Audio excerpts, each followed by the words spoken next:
When my family canceled my birthday dinner to celebrate my cousin's promotion, my uncle said, "Maybe next year, if you do something worth celebrating." I just smiled and said, "I'll remember that." 6 months later, I did something they still can't believe. Now they're begging, "Please, come home." So I've been debating whether to post this for a while now. Honestly, part of me just wants to forget the whole thing happened, but I can't get it out of my head. I know this is long, but I need to get this off my chest. A bit of background. I'm 26, living in my parents' basement. Yeah, I know. Classic millennial move. Not because I'm lazy or anything. The housing market is absolute trash, and I've been working on some side projects while doing freelance dev work that barely pays the bills. My family has always been complicated. My cousin Porter, 28, has always been the golden child of our extended family, Uncle Harvey's pride and joy.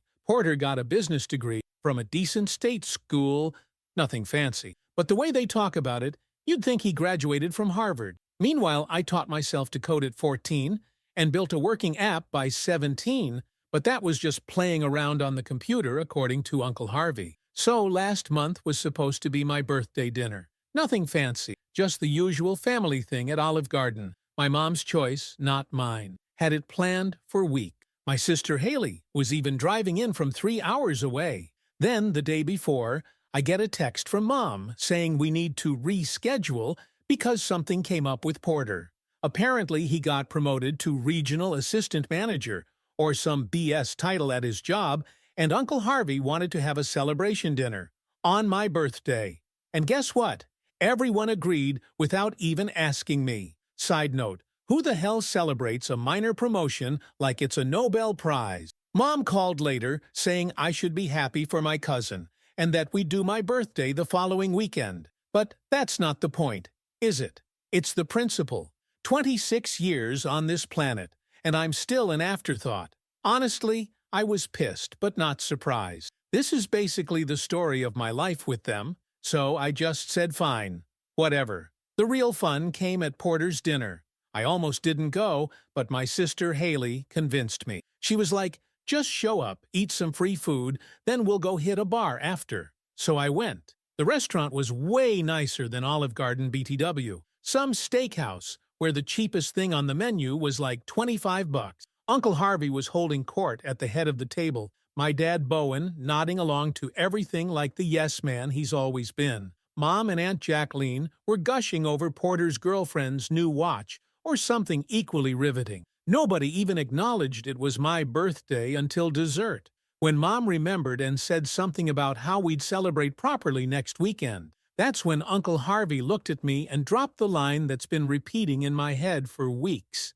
He said that maybe next year, if I did something worth celebrating, I could have a dinner too. The table got quiet, like awkward quiet. My dad stared at his plate. Mom started talking about the weather. Porter had this smug little smile. And me? I just nodded and said I'd remember that. But the thing is, I really will remember that. Uncle Harvey has always been like this. When I was 12, I won a regional coding competition, and he said it was just because other kids had real hobbies. When I got a scholarship offer that I couldn't take because my parents needed help with bills, he said it was just a pity offer because they needed to fill quotas. The drive home was silent. Dad tried to smooth things over, saying Harvey had too much to drink.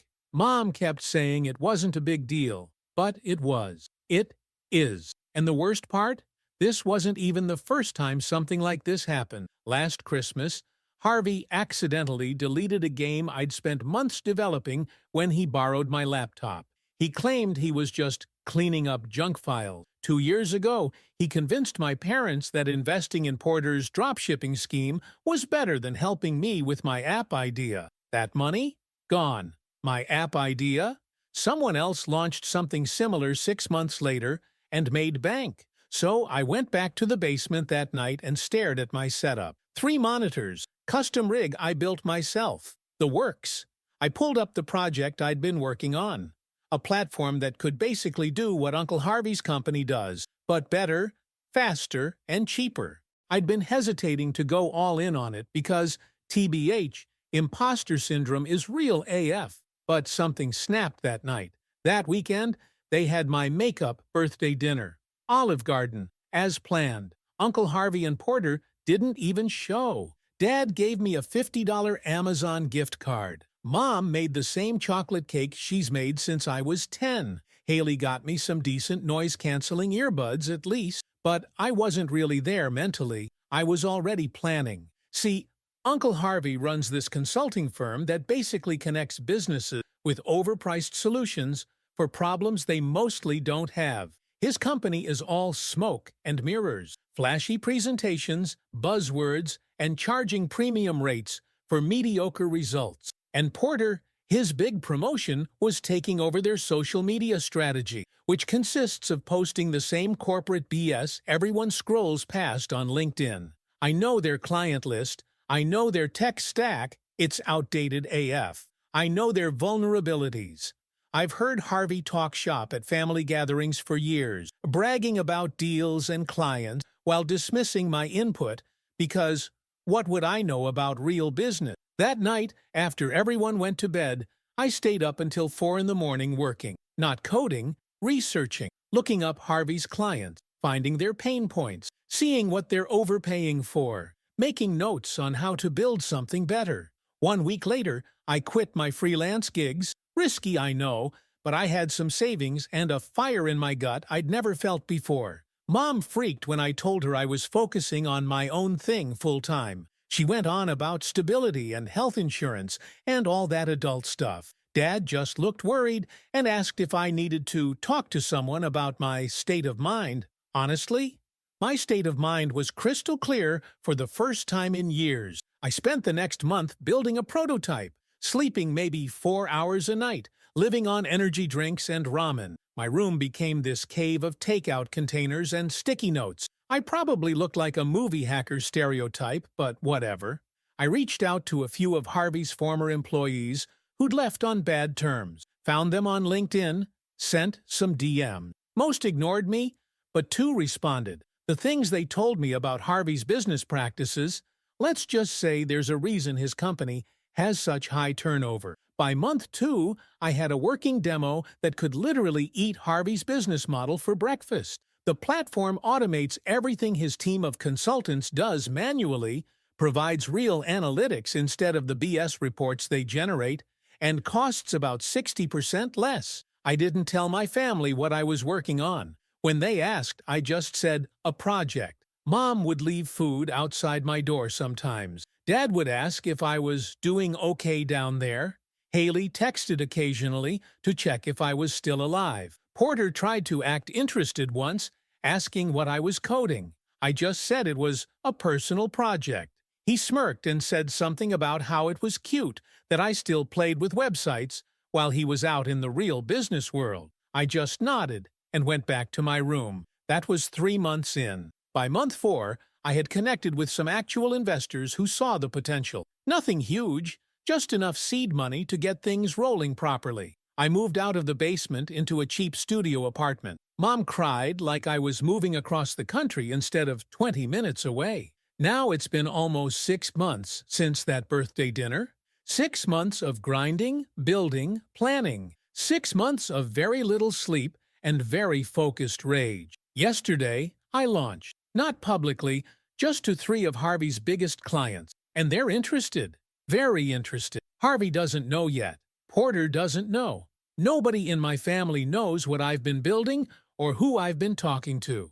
But they will, because I meant what I said at that dinner. I'll remember what Uncle Harvey said, and I'll make damn sure he remembers it too. This is just the beginning. I'll update when there's more to share. Update. First off, holy shit at the response to my last post. Didn't expect that to blow up like it did. For those asking for an update, buckle up because things have escalated. So, where did I leave off? Right? I had just pitched to 3 of Uncle Harvey's biggest clients. Well, that was just the beginning. The first 2 weeks after launch were rough AF. One client ghosted me completely. Another kept scheduling and rescheduling calls. The third wanted a ridiculous amount of customization for basically no money. Classic tire kickers. I was living on ramen and energy drinks in my crappy studio apartment, wondering if I'd made a massive mistake. My bathroom sink was leaking, the upstairs neighbor apparently practices river dance at 3 a.m., and my internet kept dropping during important calls. Real glamorous revenge story, right? But then something shifted. The second client finally took a proper demo, and their tech guy, who clearly hated working with Uncle Harvey's outdated systems, became my inside champion. 2 days later, they signed a trial agreement. Not huge money, but validation. Honestly, that first small win felt better than any birthday dinner ever could. Around week 3, I got a text from Porter asking what I was up to these days. Super casual, like we regularly check in? We don't. I was vague. Then my dad called the next day asking the same thing. Then my mom, subtle as a brick through a window. Uncle Harvey had noticed something was up. By week 4, I landed the third client completely. They were fed up with paying premium prices for mediocre results. Their contract with Harvey was ending, and they jumped ship. Not a massive account, but enough to get my operation properly running. That's when the real fun started. Harvey called me directly. Hadn't heard his voice in months. He started with fake pleasantries before asking about this little side project he'd heard about. I dropped the act and told him exactly what I was doing, taking his clients, improving their results, and charging less. There was this long pause before he laughed and said I was in over my head. When Harvey laughs at you, it's this dismissive chuckle that makes you feel about 2 inches tall. It's the same laugh he's used on me since I was a kid. But this time, I wasn't some nephew he could intimidate. I had his client's signed contract in my inbox. I forwarded it to him after the call. No message, just the PDF. Petty? Maybe. Satisfying? Absolutely. The next family dinner I skipped, claimed I was busy with work, which wasn't a lie. Mom sent pictures of everyone at the table, probably trying to make me feel like I was missing out. Uncle Harvey was front and center, arm around Porter, both smiling like nothing was wrong. By month 2, I'd hired 2 people who used to work for Harvey.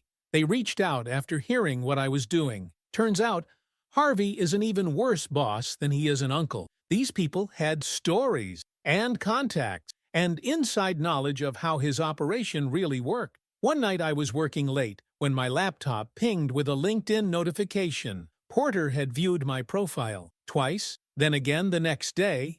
Then he sent a connection request with some BS message about reconnecting with family. Hard pass. Meanwhile, I was systematically going through Harvey's client list, not just randomly poaching, strategically targeting the ones who were most likely unhappy or nearing contract renewal. My small team created comparison charts showing exactly how much money they could save by switching to us. It wasn't all smooth sailing. Harvey fought back. He started bad-mouthing me to clients, claiming I had stolen proprietary information. I hadn't. One prospect got cold feet after Harvey took them to some fancy golf resort for a weekend. My apartment's AC broke during a heat wave, and I had to do client calls sweating through my shirt. Real glamorous revenge, right? But for every setback, there were 2 steps forward. By month 3, we'd taken 5 of Harvey's clients. Small ones, but it was death by 1,000 cuts. That's when the family drama really kicked into high gear. My sister Haley called to warn me that Harvey was on the warpath at family gathering. Apparently, he'd been ranting about family loyalty and how I was trying to destroy what he built. Rich coming from the guy who told me I'd never done anything worth celebrating. Mom started texting daily, these guilt trip messages about how family should support family, and competition is one thing, but this seems personal. Yeah, no shit, it's personal. Dad was the worst. He showed up at my apartment unannounced one evening, just standing there looking uncomfortable when I opened the door. He came in, noticed my setup, 3 monitors, whiteboard covered in competitor analysis, the works, and got this look on his face, half impressed, half terrified. He said Harvey was struggling, that some of his staff had quit, that this situation was affecting everyone. I offered him a beer and asked if he remembered my birthday dinner. The one that got canceled, the one where Harvey said what he said. Dad stared at his feet and mumbled something about Harvey just being Harvey, as if that excused anything. By month 4, I had a proper small office with 5 employees, 3 of them ex-Harvey people. We'd taken 8 clients total, including one of his biggest. Our software was evolving fast, with features his outdated system couldn't match. Every improvement felt like twisting the knife. Porter tried a different approach. He sent an email suggesting we collaborate. Basically, he wanted to jump ship from Harvey's sinking boat to mine. Offered to bring client contacts if I gave him a leadership position. I printed his email, framed it, and hung it on my office wall. Never replied. Month 5 brought the first real signs that Harvey was in trouble. His company had to downsize their fancy office space. 2 of his longest-serving employees left. There were rumors about missed payments to vendors. And Porter's big promotion? The department he was managing got cut entirely. Then came the most satisfying moment so far. Harvey's company lost their biggest client, not to me, but to a major competitor. They couldn't deliver on promises, missed deadlines, the whole disaster. That client represented about 30% of Harvey's annual revenue. The timing couldn't have been better. Right before Thanksgiving. I skipped the family Thanksgiving dinner, obviously, stayed home, ordered Thai food, and watched the football game in peace. The group chat was suspiciously quiet that day. Haley sent me a private message saying Harvey had barely spoken during dinner and that Porter had announced he was exploring new opportunities. Translation: Porter was job hunting. The weekend after Thanksgiving, I woke up to 17 missed calls. 2 from Dad, 5 from Mom, 10 from various unknown numbers. Turned out Harvey had been calling from different phones after I blocked his main number. I finally picked up one of Mom's calls. She was frantic, saying Harvey was in a bad place, that his business was failing, that he needed family support now more than ever, that I needed to be the bigger person and let this go before it goes too far. Too far? We were just getting started. Harvey's last desperate move came yesterday. He showed up at my office unannounced, just walked in through the front door like he owned the place. My receptionist, another ex-Harvey employee, texted me a warning, so I was ready. He looked different. The designer clothes were the same, but everything else had changed. The confident posture, the booming voice, the dismissive smirk, all gone. He looked older, smaller somehow. Our conversation was brief. He started by saying this rivalry had gone on long enough, that he was willing to forgive and forget if I would stop targeting his clients. Then came the real reason for his visit. He wanted to discuss a partnership, a merger of our operation, with him as the senior partner. Of course, I let him finish his pitch. Then I reminded him about my birthday dinner, about what he said to me, about 26 years of put-downs and dismissals, about how he'd had his chance to treat me with respect and blew it. The look on his face when I turned him down flat, that alone was worth all those months of instant ramen and sleepless nights. As he was leaving, shoulders slumped, he asked if I was coming to Christmas dinner, said the family missed me, said they needed me to come home. I told him I'd think about it, but the truth? I'm not done yet. Not even close, because every time I consider easing up, I remember his words. Maybe next year, if you do something worth celebrating. Well, Uncle Harvey, I've done something worth celebrating, and I'm just getting started. I pulled out my phone and played the recording from my birthday dinner. The one where he said maybe next year, if I did something worth celebrating. I'd kept it all this time, played it when I needed motivation during the hardest days building my business. The room went completely silent. Mom started crying. Dad looked like he wanted to disappear. Porter suddenly became very interested in his shoes. Then I laid out exactly what had happened over the past 9 months, how I'd built something from nothing while Harvey had driven his business into the ground through arrogance and complacence, how I'd succeeded not because I was trying to destroy him, but because I was simply better at what I did. Harvey started yelling then, said I'd stolen his clients, poached his employees, targeted him deliberately, said I was obsessed with revenge, said I was destroying the family. And you know what? He wasn't entirely wrong. I had targeted him deliberately. I had poached his employees, who were thrilled to leave BTW. I had methodically dismantled everything he'd built. But the clients? They left because they got a better service for less money. Simple as that.